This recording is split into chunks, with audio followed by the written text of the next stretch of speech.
Salto para o Futuro está de volta. Hoje estamos discutindo os contos da tradição literária. E nós recebemos aqui, Rosa, um e-mail do Teleposto de Paraíba do Sul, aqui no Rio de Janeiro. Obrigado pela participação aí ao pessoal de Paraíba do Sul.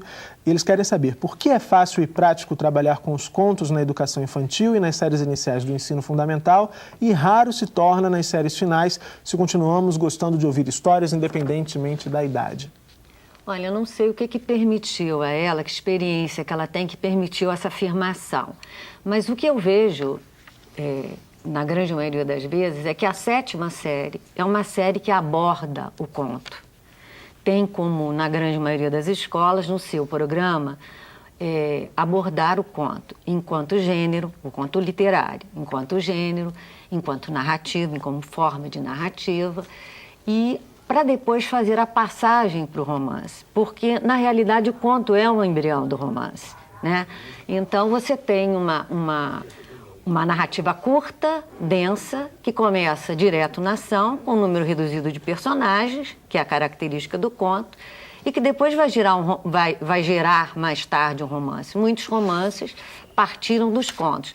Então, eu não sei qual é a afirmativa dela, de onde que partiu, que faz com que ela diga isso. A experiência que eu tenho, que vejo na grande maioria das escolas, é exatamente essa. É a passagem que se faz do conto popular, né, quando ele é muito pequeno, conto de fadas, conto popular, passa pelo conto enquanto gênero e depois ele chega ao romance. Então, eu não sei se eu consegui responder a pergunta lá do nosso cursista, mas o romance é a etapa seguinte mesmo. Uhum. Bom, agora nós temos a Alice, do Tocantins, esperando para fazer uma pergunta também. Olá, Alice. Olá, boa noite a todos. Eu estou falando do Teleposto do Instituto Presbiteriano de Paraíso, Tocantins. Nós, como acadêmicos do curso normal superior, gostaríamos de saber como trabalhar a produção literária com os alunos do ensino fundamental para que eles despertem o interesse pela leitura, porque uma boa parte tem muita dificuldade nesse aspecto. Boa noite e obrigada. Obrigado. O pessoal está começando a trabalhar aí no Tocantins, a gente pôde ouvir o sinal aí. Obrigado pela participação, Alice. Então, Juracy, como é que você pode responder, Alice, para despertar também? Ela fala dos alunos no ensino, pelo que eu pude entender, no início do ensino fundamental. Como trabalhar? Quando nós tratamos dessa questão, nós acabamos sendo repetitivos. Eu diria que, em primeiro lugar, para estimular os alunos à leitura, tem que haver exemplaridade, coisa que a Ana Raquel já dizia antes. O professor também se mostra um leitor. O professor apaixonado pela leitura é que vai fazer com que seus alunos se apaixonem. E ele jamais vai estar perdendo tempo quando ele contar histórias, quando ele trouxer narrativas dos mais diferentes gêneros para a sua sala de aula, quando ele mesmo declamar poemas e quando ele der a oportunidade a seus alunos para que eles repitam também essa atividade, se transformando em agentes de motivação da leitura dos outros. O segundo aspecto que eu acho fundamental é sempre a da seleção de textos que possam significar algo na vida dos alunos. Então, textos que permitam o estabelecimento de uma correlação com situações que os próprios alunos estão vivendo. Então, o que o professor também estabeleça essa passagem da literatura para a vida, para que a coisa passe a significar, para que o aluno possa dizer, eu li esse texto que me fez compreender melhor esta ou aquela situação.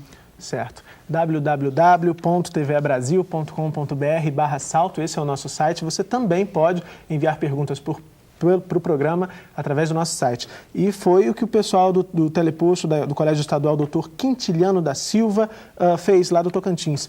A Eurides pergunta, Rosa, ela faz uma citação do texto, na verdade. Ela diz que a Juracy, no texto, diz que a comparação das narrativas orais com as de cunho literário ressalta a complexidade destas, mas não diminui a importância daquelas. E aí a Eurides quer saber, as narrativas literárias são mais fáceis de preservar e como fazer para resgatar e preservar as narrativas orais hoje em dia, onde pouco a pouco elas estão sendo esquecidas. Então, está dentro do que a gente vem discutindo ao longo da série aqui também. As narrativas orais, elas passam, né, de boca a boca. E acabam sendo compiladas, como é o caso do Câmara Cascudo, que se dedicou a isso. Em tempos remotos, os contos de fadas, que nasceram da tradição oral, que tem um viés oral. Mas também tem uma preservação, quer dizer, dentro do próprio estado de cada um, se cada um pudesse fazer no seu trabalho cotidiano, aquela contadora de histórias, resgatar aquela pessoa da comunidade que venha contar a história para as crianças e essas histórias sejam registradas, a gente já vai ter um ganho muito grande. No ano seguinte, trabalhar com aquilo que foi feito, recolhido pelas crianças, contado ali pela população local, que é um material riquíssimo. São Luís do Maranhão e toda a região Nordeste, ela é riquíssima nesse sentido, né? E a gente tem também o outro lado, que é a tradição literária. Esse já registrado é mais fácil de ser preservado. Mas ela pode fazer um trabalho ótimo com os alunos, de sair por aí, como fizeram Andersen e como fizeram os irmãos Grimm, percorrendo aí pelo interior e das suas cidades, registrando isso com os alunos. É uma forma dela trabalhar. Tá certo. Agora a gente vai ouvir a participação da Alcilene, do Tocantins. Olá, Alcilene. Oi. Boa noite, Murilo. Boa noite, convidados. Sou a professora Alcilene, cursista do teleposto do Colégio Estadual Bernardo Sayão, em Bernardo Sayão, Tocantins. No boletim, a autora classifica os processos de leitura em leitura compreensiva, leitura interpretativa, leitura analítica e etapa de transferência e aplicação. Gostaríamos que discorresse sobre essas etapas, exemplificando cada uma delas. Boa noite e obrigada. Obrigado, Alcilene, pela sua participação aqui no Salto para o Futuro. Juraci, então, a pergunta já veio endereçada. Certo. Silene, na verdade eu não posso reescrever o texto aqui no ar. Entretanto, eu vou tentar sintetizar. Eu começo tratando daquilo que seja uma leitura compreensiva. O que é essa leitura compreensiva? A compreensão primeira que a gente tem do texto. Nós lemos, por exemplo, eu dou o exemplo ali da verba testamentária, lendo o conto, nós percebemos que se trata do problema de um sujeito que tem inveja das demais pessoas. Então, numa primeira leitura, nós podemos ficar nessa compreensão. Está falando de alguém que é extremamente invejoso. Agora, se nós aprofundarmos o trabalho com o texto, nós vamos ver que essa compreensão primeira se expande.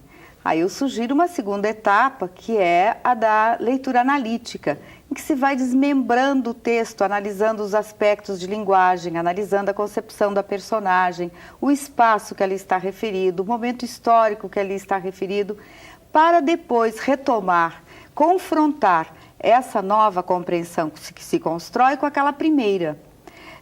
A partir da análise, nós vamos acabar enriquecendo a leitura primeira, que é a leitura compreensiva. E a partir deste momento, nós vamos transferir a nossa compreensão para uma realidade. E, nesse momento, estamos na leitura interpretativa. Quantos exemplos nós não temos de homens públicos que demonstram nas suas ações uma competição desbragada em relação aos demais, que se mostram extremamente ambiciosos, invejosos, tais qual Nicolau no Conto do Machado. Agora, uma vez isso posto, nós podemos partir para aquilo que é a transposição para a vida dos nossos leitores ou dos nossos alunos.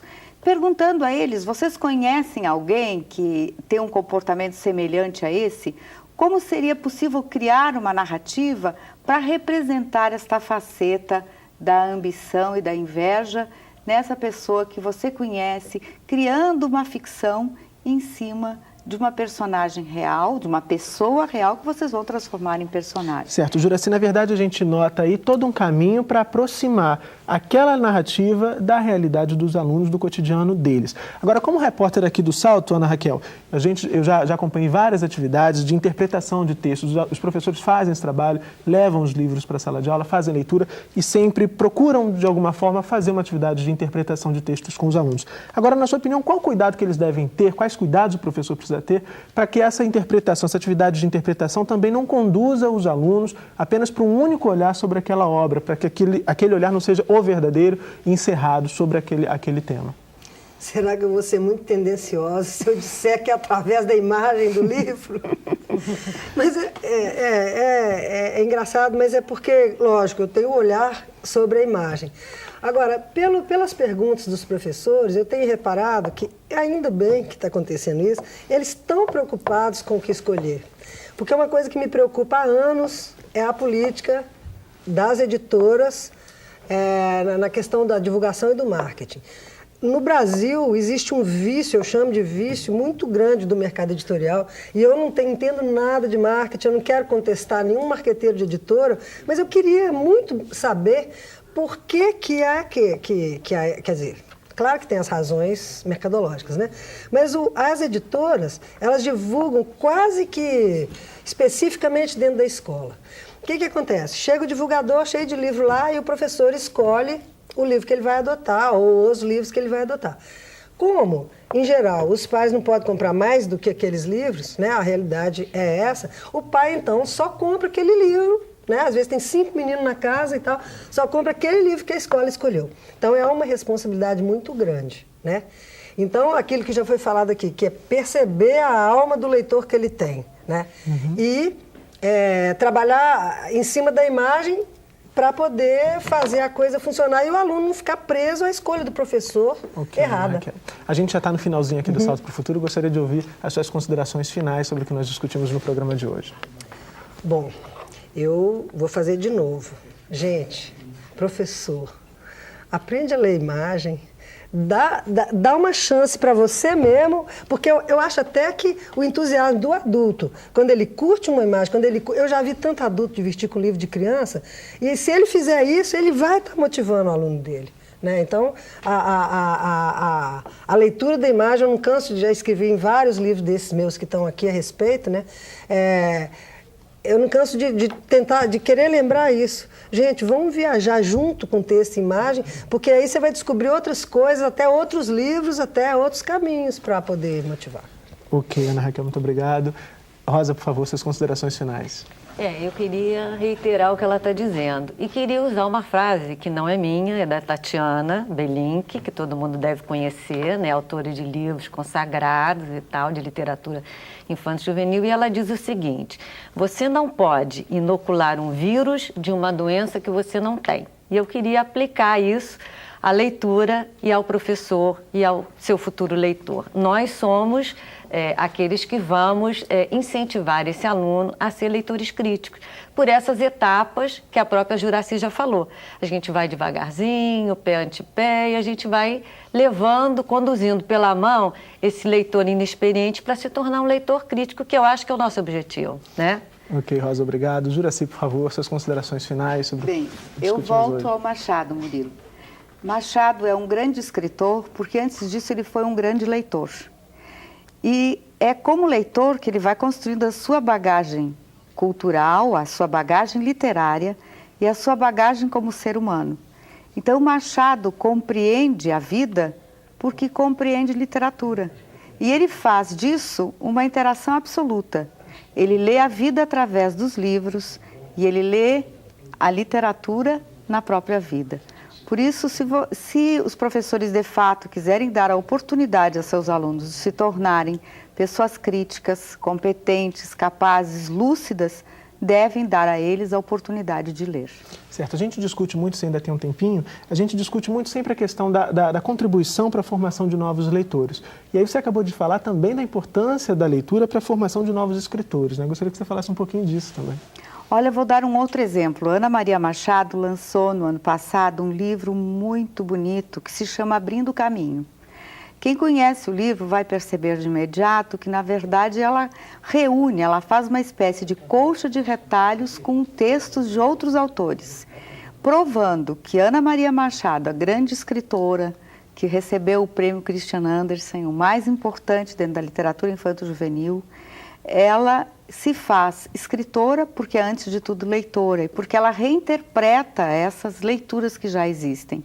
Então, de novo, eu volto a insistir que para construir leitores ou para formar leitores, é preciso, antes de tudo, oferecer a oportunidade de ler.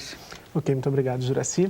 Chegamos ao final do programa de hoje. Agradeço a você que nos ajudou a fazer o salto para o futuro e agradeço também as presenças da Juracy Assmann Saraiva, assessora da Pró-Reitoria de Pós-Graduação e Pesquisa do Centro Universitário FEEVALE, da ilustradora Ana Raquel e da Rosa Cuba Rich, professora do Instituto de Aplicação da Universidade do Estado do Rio de Janeiro. No programa de amanhã, vamos falar sobre projetos de leitura. Não deixe de ver e de participar. Salto para o Futuro, 15 anos parceiro do professor.